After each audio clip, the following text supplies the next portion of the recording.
Good morning बच्चों। आज हम पढ़ेंगे पाठ 12 नीम का पेड़। तो एक समय की बात है, एक छोटा लड़का था जिसका नाम था मोनू। उसका कोई भाई बहन नहीं था, ना ही उसका कोई दोस्त था। और उसके माता पिता जो थे वो हमेशा काम पर जाते थे, वो काम करने जाते थे। तो वो स्कूल जाता और मोनू जो है वो स्कूल जाता था।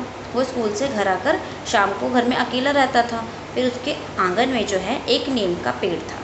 तो वो शाम को जो है फिर नीम के पेड़ के पास जाकर खेलने लग जाता था। उसी नीम से बातें करता था, उसी नीम के पेड़ से उसी से खेलता था। अपनी दिनचर्या है उसी से शेयर करता था। वो सारी बातें जो है अपने उस नीम के पेड़ के साथ ही करता था। और उसको रात में छत पर जाकर आसमान में तारे देखना बहुत पसंद था। और वो तारों की तरफ जब देखता था, आसमान की तरफ देखता था, और फिर वो देखता था कि इतने सारे तारों के बीच में सिर्फ एक ही चाँद है।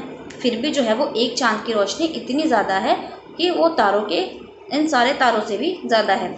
और इस एक चाँद की जो है सब लोग पूजा भी करते हैं। वो इतना सुंदर नज़र आता है जो चाँद है। तो वो सोचता था अपने मन में कि मैं भी इस चाँद की तरह ही बनूंगा और बड़ा होकर बहुत नाम कमाऊंगा।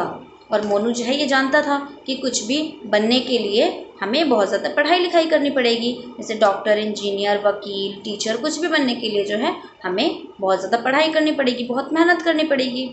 तो वो खूब मेहनत करता था, बहुत पढ़ाई करता था। कुछ समय बाद उसकी पढ़ाई जब पूरी हो गई तो उसने काम सीखकर अपना एक छोटा सा कारखाना खोला। वो ईमानदारी से और मेहनत से काम करता रहा तो एक दिन वो बहुत बड़ा व्यापारी बन गया। अब जब वो बहुत बड़ा व्यापारी बन गया तो लोग उसको सेठ मोहनलाल के नाम से जानने लगे। सब उसको सेठ मोहनलाल कहकर पुकारते थे। उसके पास बहुत सारा पैसा था। बहुत से लोग जो है उसके दोस्त बन गए थे उस समय पे, क्योंकि वो बहुत बड़ा आदमी बन गया था तो उसके बहुत सारे मित्र बन गए थे। लेकिन शाम को या छुट्टी वाले दिन वो हमेशा अपने पुराने घर पर जाता था और अपने बचपन के साथी नीम के पेड़ से ज़रूर मिलता था।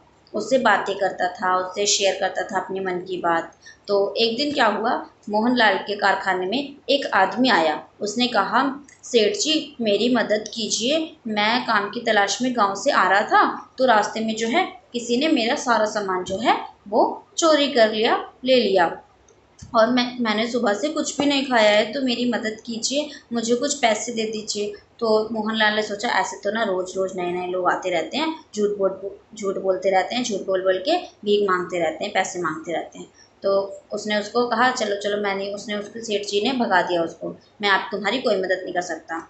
तो उस आदमी ने कहा कि सेठ जी आप मुझे कोई काम दे दीजिए, मैं कोई काम कर लूँगा, कोई सा भी काम कर दूँगा, और फिर उसके बाद आप मुझे पैसे देना, ऐसे ही पैसे मत देना। लेकिन मोहनलाल ने जो है उसकी बात पर बिल्कुल भी भरोसा विश्वास नहीं किया और उसे बाहर निकाल दिया।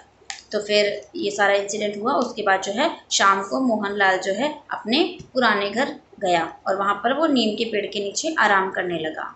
आज जो भी घटना हुई थी उसने वो सारी बातें जो है वो नीम के पेड़ को बताई। तभी नीम के पेड़ में से आवाज़ आई। तो जब नीम के पेड़ में से आवाज़ आई तो जो मोहनलाल था वो उसको ध्यान से सुनने लगा। तो उसमें से नीम के पेड़ ने बोला, मोनू आज ये तुमने क्या किया, तुमने एक गरीब आदमी की मदद नहीं की। तुमसे तो हम पेड़ ही अच्छे हैं जो सबकी मदद करते हैं। मोहन ने हैरान होकर पूछा, तुम क्या मदद करते हो?